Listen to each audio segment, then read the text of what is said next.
Chapter 6 The Three Schools of Magic, Part 1.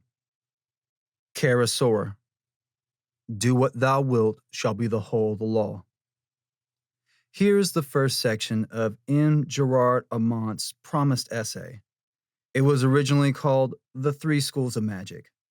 Don't be cross, please, because it is not in the form of a personal letter. There is today much misunderstanding of the meaning of the term magic. Many attempts have been made to define it, but perhaps the best for our present purpose of historical, ideological exposition will be this. Magic is the science of the incommensurables.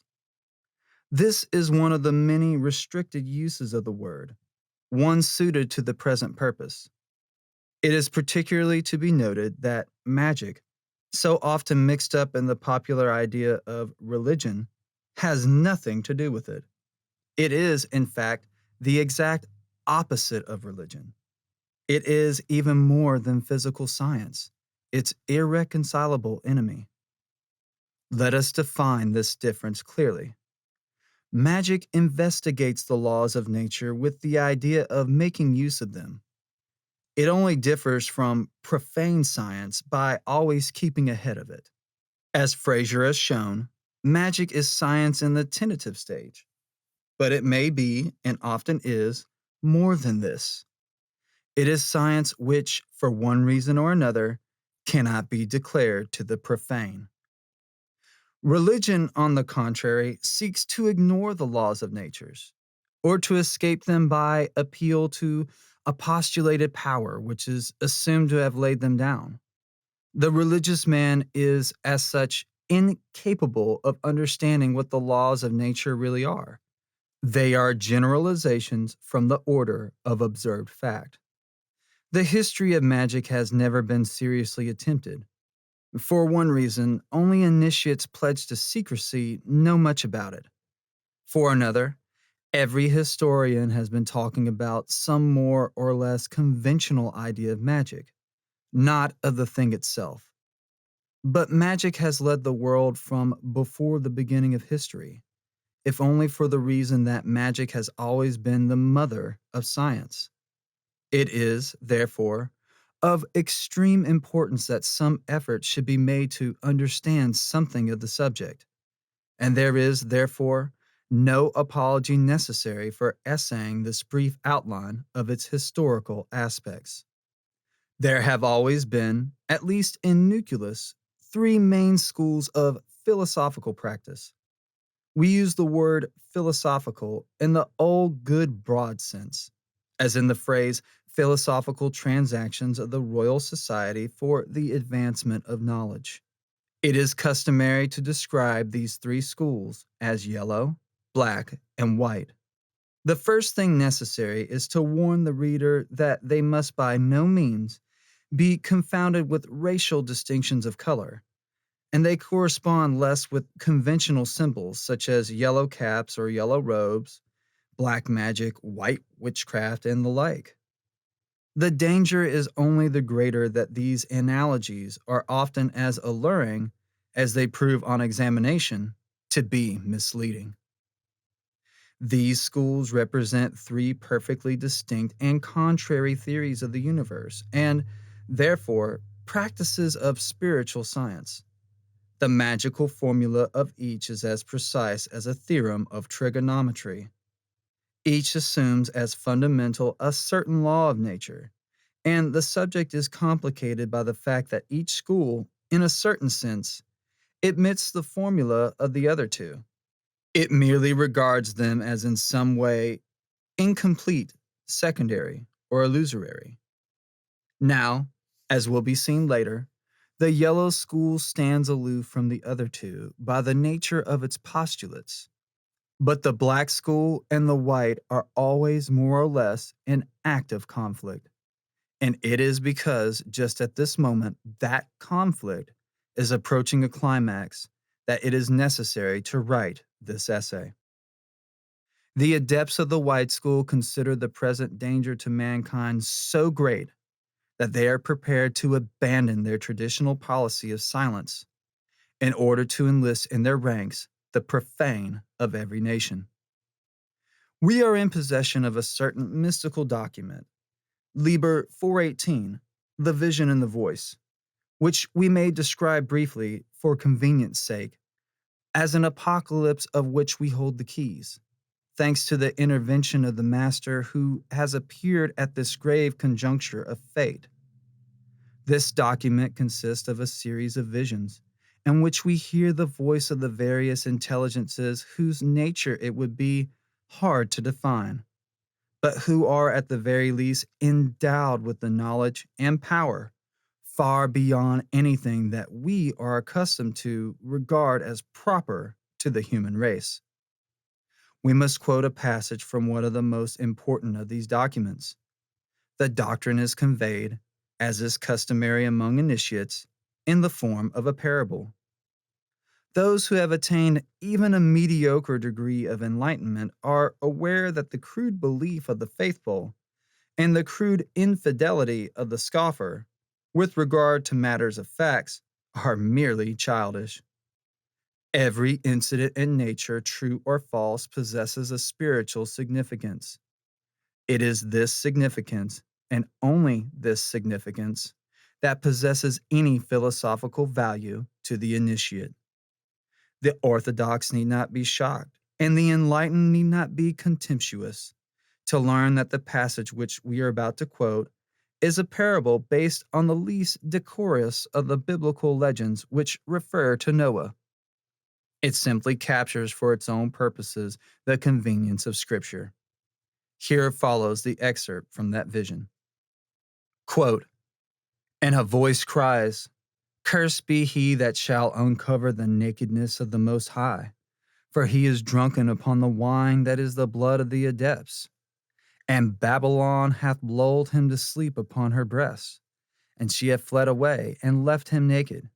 And she hath called her children together, saying, Come up with me, and let us make a mock of the nakedness of the Most High.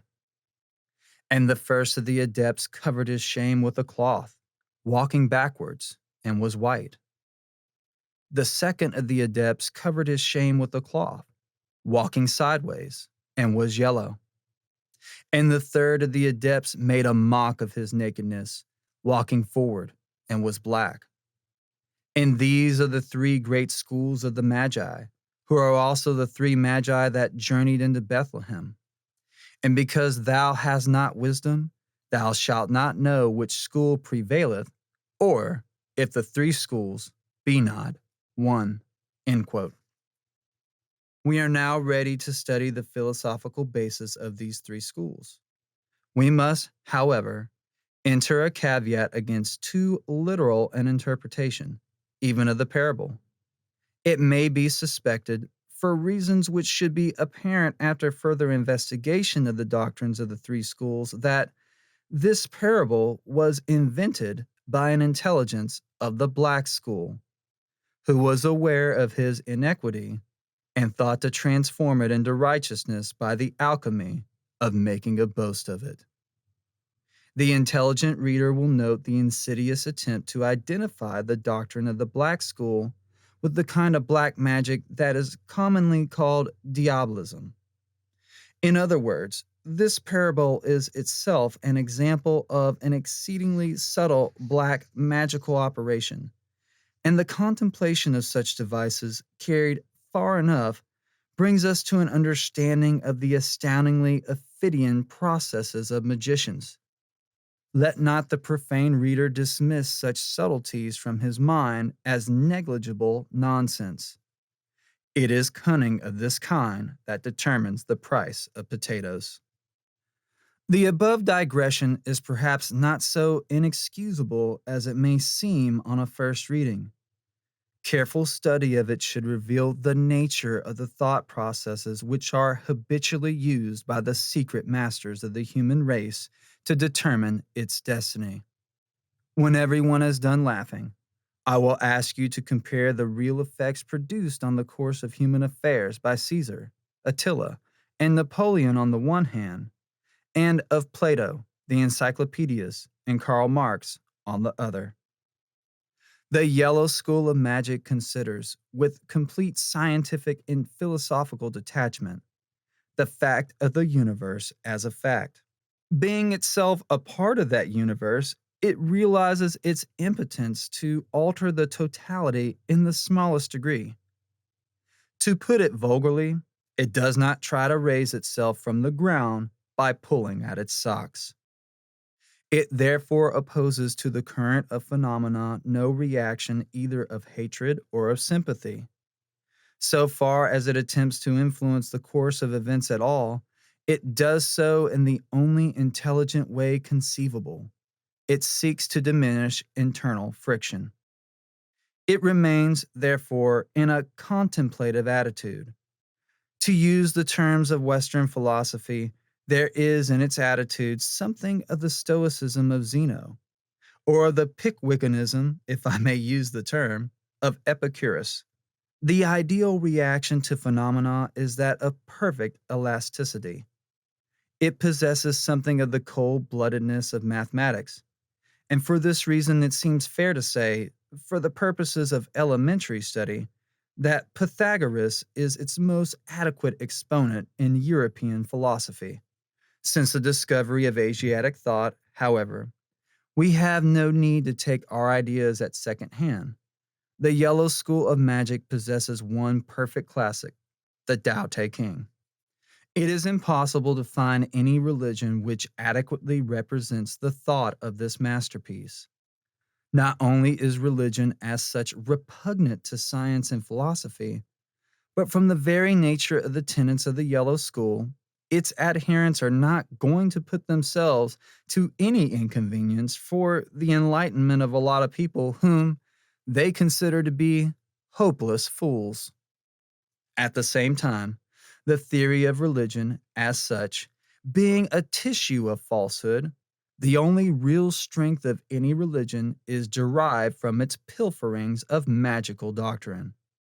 And religious persons being by definition entirely unscrupulous, it follows that any given religion is likely to contain scraps of magical doctrine, flinched more or less haphazardly from one school or the other as the occasion serves. Let the reader, therefore, beware most seriously of trying to get a grasp of this subject by means of siren analogies. Taoism has as little to do with the Tao Te King as the Catholic Church with the gospel. The Tao Te King inoculates conscious inaction, or rather unconscious inaction, with the object of minimizing the disorder of the world. A few quotations from the text should make the essence of the doctrine clear. Quote, "Here is the mystery of virtue. It createth all and nourisheth all, yet it does not adhere to them. It operateth all, but knoweth not of it, nor proclaim it. It directeth all, but without conscious control. Therefore the sage concentrateth upon one will, and it is as a light to the whole world. Hiding himself, he shines. Withdrawing himself, he attracts notice.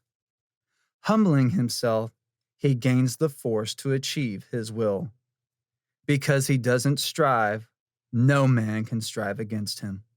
The softest substance hunteth down the hardest. The unsubstantial penetrateth where there is no opening. Here is the virtue of inertia. Few are they who attain, whose speech is silence, whose work is inertia. He who attracteth to himself all that is under heaven doth so without effort.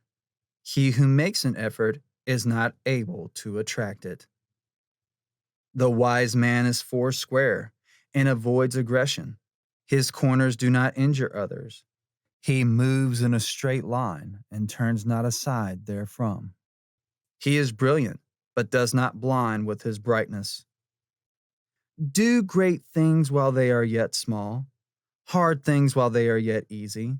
For all things, how great or hard whatsoever, have a beginning when they are little and easy. So thus the wise man accomplisheth the greatest task without undertaking anything important. So then, rigidity and hardness are the stigmata of death, elasticity and adaptability of life. He then who putteth forth strength is not victorious, even as a strong tree filleth the embrace. Thus the hard and rigid have the inferior place, the soft and elastic the superior. End quote. Enough, I think, for this part of the essay. Love is the law, love under will, fraternally.